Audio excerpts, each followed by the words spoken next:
Narayana Khed MRPS convener అలిగే Jeevan మాట్లాడుతూ మందకృష్ణ మాదిగను విమర్శిస్తే సహించేది లేదు అని డిమాండ్ చేశారు.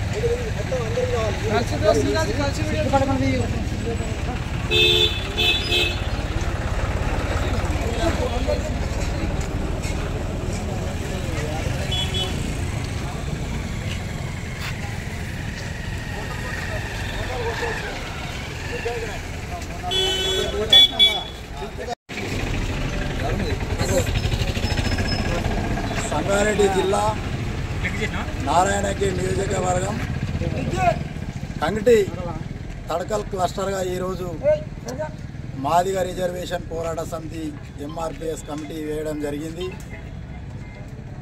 ఈ సందర్భంగా ఈ యొక్క రాష్ట్ర ప్రభుత్వానికి కానీ ఇవన్నిటికీ విజ్ఞప్తి చేస్తూ ఉన్నాం. తెలంగాణ రాష్ట్రంలో ఏదైతే సుప్రీంకోర్టు తీర్పు ఇచ్చిందో ఎస్సీ వర్గీకరణ రాష్ట్రాలు చేసుకోవచ్చని ఈ సందర్భంగా తెలియజేస్తూ ఉన్నాం. మాలలు సింహగర్జనని పెట్టి గౌరవ మందకృష్ణ మాదిగ గారిని అనేక విధాలుగా అమాయకమైనటువంటి మాలలను రెచ్చగొట్టి మీటింగ్కి తీసుకుపోయి ఆ మీటింగ్లో కొందరు వ్యక్తులు అనవసరమైనటువంటి మాటలు మాట్లాడడం జరిగింది. ఖబర్దార్, నోరు జాగ్రత్త పెట్టుకొని మాట్లాడాలని ఈ సందర్భంగా ఈ యొక్క తడకల్ మండల కేంద్రంగా మేము హెచ్చరిస్తూ ఉన్నాం. ఏదైనా సమావేశాలు పెట్టుకునే అధికారం రాజ్యాంగం ఇచ్చింది.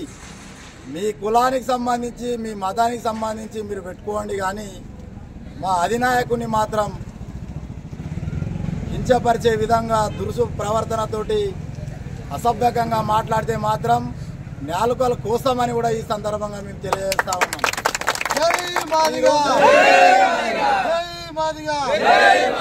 గౌరవ మందకృష్ణ మాదిగ గారు ఈరోజు సామాజిక ఉద్యమాలు చేస్తూ ఈ దేశంలో ఎక్కడ లేని విధంగా ఈరోజు పోరాటం చేస్తూ ఉన్నారు. గత 30 సంవత్సరాలుగా ఈరోజు చిన్నపిల్లల గుండె జబ్బుల ఏదైతే పోరాటం ఫలితంగా ఈరోజు ఆరోగ్యశ్రీ పథకం వచ్చిందనేది కూడా ఈ సందర్భంగా ఈ సమాజం గుర్తుపెట్టుకోవాలని మేము తెలియజేస్తూ ఉన్నాం. అదేవిధంగా వృద్ధులు వితంతువులు చేయుతదారులకు పెన్షన్ కూడా 200 ఉన్న పెన్షన్ ఈరోజు 2000 కూడా, అదేవిధంగా 4000 కావాలని కూడా ఈ సందర్భంగా ఆ మందకృష్ణ మాదిగ గారి పోరాట ఫలితమని కూడా ఈ సందర్భంగా తెలియజేస్తా ఉన్నాం.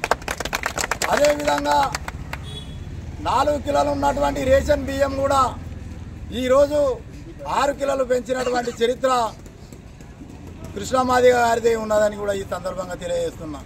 ఇదే విధంగా అనేక పోరాటాలు ఈరోజు తెలంగాణ ఈ తెలుగు రాష్ట్రాలలో కూడా మందకృష్ణ మాదిగ గారి పోరాటాల ఫలితంగానే అనేక సామాజిక కుల ఉద్యమాలు నిర్మాణమైనాయని కూడా ఈ సందర్భంగా తెలియజేస్తూ ఉన్నాం. ఈరోజు సోదర వర్గం మాల వర్గానికి తెలియజేస్తూ ఉన్నాం. మాల కులంలో ఉన్నటువంటి కొందరు స్వార్థపరుల వల్ల ఏదైతే ఏబిసిడి వర్గీకరణ ఎవరి జనాభా ఎవరి జనాభా ఎంత ఉన్నదో వారికి ఆ వాటా రావాలని ఈరోజు సుప్రీంకోర్టు తీర్పిస్తే కొందరు ఎస్సీ వర్గీకరణను అడ్డుకుంటామని తెలియజేస్తూ ఉన్నారు. ఏవేవో మాటలు మాట్లాడుతూ ఉన్నారు. డాక్టర్ బాబాసాహెబ్ అంబేద్కర్ గారు ఇచ్చినటువంటి రిజర్వేషన్లు అన్నదమ్ముల్లాగా అందరూ కూడా ఎవరి